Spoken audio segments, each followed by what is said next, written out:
रामपुर शहर में मदन और श्याम नाम के दो दोस्त रहते थे। दोनों बहुत गरीब थे। दोनों रोज जंगल में जाकर पेड़ तोड़कर उनकी लकड़ियां अलग अलग शहर में बेचते थे।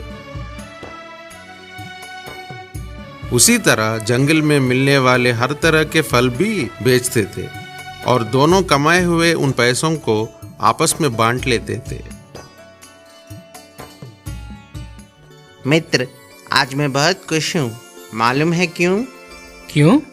आज हमें बिना मेहनत के बहुत सारे फल मिले। उन्हें बेचकर हमने आज ज़्यादा कमाया। आज मैं शराब पीना चाहता हूँ। आज बहुत दिनों के बाद मस्ती करना चाहता हूँ। मित्र, तुम गलत सोच रहे हो। हमें अपने आमदनी के हिसाब से मस्ती करनी चाहिए।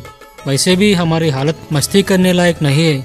जो पैसे हम मस्ती में खर्च करना चाहते हैं, उन्हीं पैसों को हम अपनी बीवी और बच्चों के लिए खर्च करेंगे। उसमें हमें बहुत संतुष्टि मिलेगी।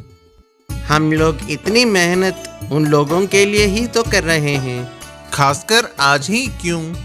मित्र, जो पैसे तुम अपने लिए खर्च करना चाह रहे हो, उन्हीं पैसों से तुम अपनी बीवी और बच्चों के लिए कपड़े खरीद कर सकते हो। उनके लिए कपड़े मैं अगली बार खरीद लूँगा। इस बार तुम मुझे मत रोको दोस्त, मैं अब नहीं रुक सकता। ऐसा कहकर मदन श्याम की बातों को अनसुनी कर शराब पीने चला गया। लाख समझाने के बावजूद ना समझने पर चिंतित होकर श्याम अपने घर की ओर चला। अपने कमाए हुए पैसों से अपने बच्चे के लिए अच्छे अच्छे कपड़े खरीद कर उन्हें दिया और उनका दुलार किया। अपने दोस्त के बच्चों के लिए भी उसने कपड़े खरीदे। बच्चों के मुंह पर मुस्कुराहट देखकर उसे बहुत खुशी हुई। शराब के नशे में उस रात मदन घर नहीं गया। घर में उसकी बीवी बहुत चिंतित हो रही थी। वह श्याम के पास आकर बोलने लगी, भैया, वे अभी तक घर नहीं आए। मालूम नहीं कहाँ गए। जाइए, जाकर उन्हें लेकर आइए। पता नहीं क्यों मेरा मन इतना घबरा रहा है। बहन, तुम चिंता मत करो, मैं उसे घर वापस लेकर आऊंगा। ऐसा कहकर श्याम अपने दोस्त को ढूंढते हुए निकला।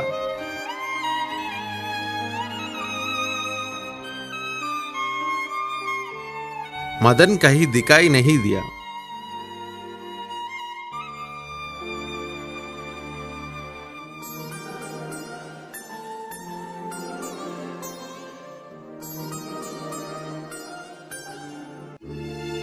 वापस आते समय उसे रास्ते में मदन बेहोश पड़ा दिखा। वो बुरी तरह से घायल था। तुरंत श्याम उसे अपने कंधे पर उठाकर घर ले चला।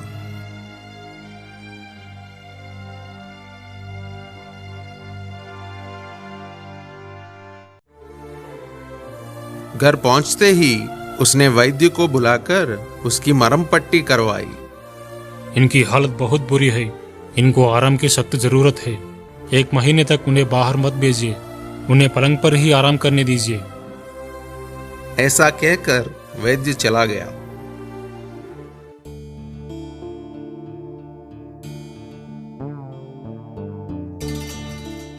अगले सुबह होश में आए मदन ने श्याम से कहा, मुझे क्षमा करो दोस्त, मैंने तुम्हारी बात नहीं सुनी और उसका नतीजा ऐसा हुआ। वैसे मत कहो दोस्त, तुम्हारे नसीब में वैसा ही लिखा था। आगे से तुम्हें बहुत सावधान रहना पड़ेगा। अगर तुम्हें कुछ हो जाता तो तुम्हारे बीवी बच्चों का क्या होता? इस हालत में मैं 1 महीने तक बिस्तर से उतर नहीं सकता। अब मैं क्या करूं? तुम चिंता मत करो, मैं सब कुछ संभालूंगा। श्याम को ऐसा कहते सुन मदन उसकी ओर आभार पूर्वक देखा। उस दिन से श्याम ने अपने घर के साथ साथ मदन के घर को भी संभालने लगा। तब से श्याम 3 बार जंगल जाकर लकड़ी काटकर उन्हें बेचे पैसों से अपना और अपने दोस्त का घर चलाने लगा।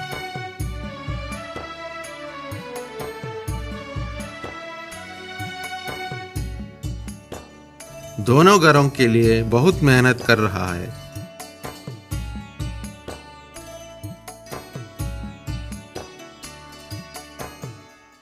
रात को मदन की देखभाल भी करता था।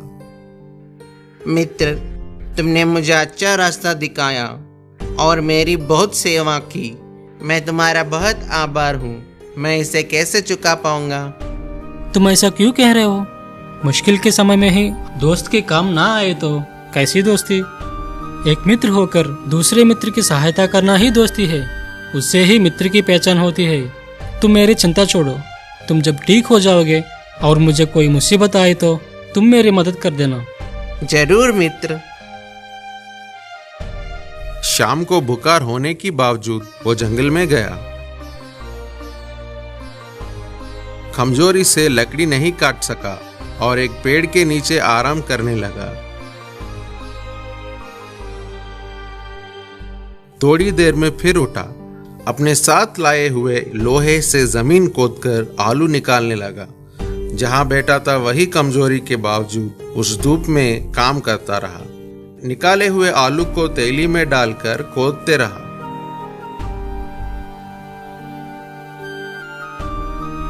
तभी उसे सोने चांदी से भरे बर्तन दिखे। वह आश्चर्यचकित हुआ। उन्हें देखकर उसे बहुत खुशी हुई। इतना धन? इस धन से बहुत सारे परिवार चल सकते हैं। मैं एक बर्तन लेकर दूसरा बर्तन अपने मित्र मदन को दूंगा। इससे हमारी परेशानियां दूर हो जाएंगी। पहले इसके बारे में मदन को बताऊंगा। वो भी बहुत खुश होगा। वैसे सोचकर दोनों बर्तन लेकर वापस घर की ओर चला। सीधे मदन के घर पहुंचा।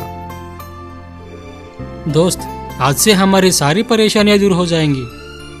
अपने दोस्त को बर्तन दिखाया। दोनों बर्तन में भरा हुआ सोना और सिक्के देखकर मदन बहुत खुश हुआ। दोस्त, हम दोनों एक एक बर्तन ले लेंगे। अब हमें किसी चीज की चिंता नहीं होगी।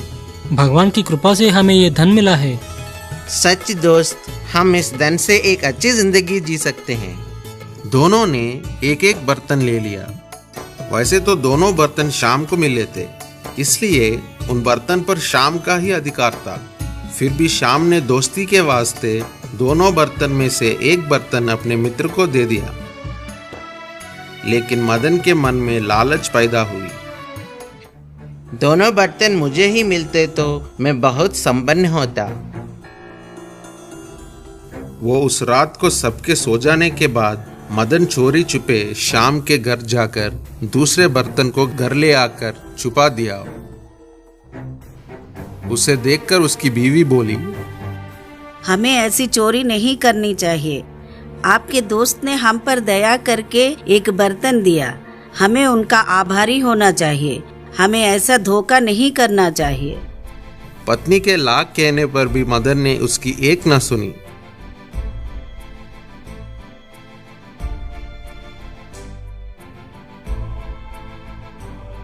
सुबह उठकर सोने के बर्तन को ना पाकर शाम आश्चर्यचकित हो गया। उसने तुरंत मदन के घर दौड़ा। मित्र, मेरे सोने का बर्तन दिखाई नहीं दे रहा। मुझे क्या मालूम, तुम मुझे क्यों पूछ रहे हो? मदन के घबराहट को देखकर शाम को उसका ऊपर शंका हुई।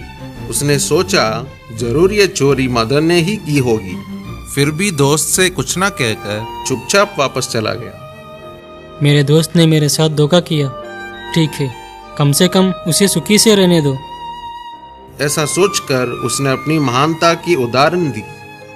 अगले दिन सुबह उठकर मदन ने दोनों बर्तन को बाहर निकालकर देखा तो उसे दोनों बर्तनों में सोने और सिक्के के बदले में काला कोयला भरा मिला। उसे देखकर मदन ने अपने सिर पकड़ लिया। उस रात उसे नींद नहीं आया और उसे अपनी बीवी से कहा, मैंने बहुत गलत किया। मैंने उसके अच्छे मन को समझ नहीं पाया और स्वार्थी बनकर चोरी की। मुझे उसका अच्छा परिणाम मिला। मैंने आपको बहुत समझाया था कि अच्छे लोगों के साथ धोखा नहीं करना चाहिए। उनके बदले कोई और होता तो हमें कुछ भी नहीं देता। आपका दोस्त अच्छा आदमी है, इसलिए उसने अच्छे मन से हमें एक सोने का बर्तन दिया।